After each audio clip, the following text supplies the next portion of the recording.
నేను సైతం ప్రపంచాగ్నికి సమిధనొక్కటి ఆహుతిచ్చాను. నేను సైతం విశ్వవృష్టికి అసురు ఒక్కటి ధారపోశాను. నేను సైతం భువనఘోషకు వెర్రి గొంతుక విచ్చి మ్రోశాను. ఎండకాలం మండినప్పుడు గబ్బిలం వలె క్రాగిపోలేదా? వానకాలం ముసిరిరాగా నిలువున నీరు కాలేదా? శీతకాలం కోతపెట్టగా కొరడు కట్టి ఆకలేసి కేకలేశానే. నేనొకణ్ణే నిలిచిపోతే చండ్రగాడ్పులు వానమబ్బులు మంచు సోనలు భూమి మీద భగ్నమవుతాయి. నింగి నుండి తొంగి చూసే రంగురంగుల చుక్కలన్నీ రాలి నెత్తురు క్రక్కుకుంటూ పేలిపోతాయి. పగళ్లన్నీ పగిలిపోయి నిషీధాలు విసిరినెల్లి మహాప్రళయం జగన్నిండా ప్రగల్భిస్తుంది. నేనొకణ్ణే ధాత్రి నిండా నిండిపోయి నా కుహూరత శీకరాలే లోకమంతా జల్లులాడే ఆ ముహూర్తాలాగమిస్తాయి. నేను సైతం ప్రపంచాబ్జపు తెల్లరైకై పల్లవిస్తాను.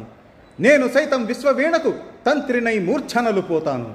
నేను సైతం భువన భవనపు బావుటానై పైకి లేస్తాను.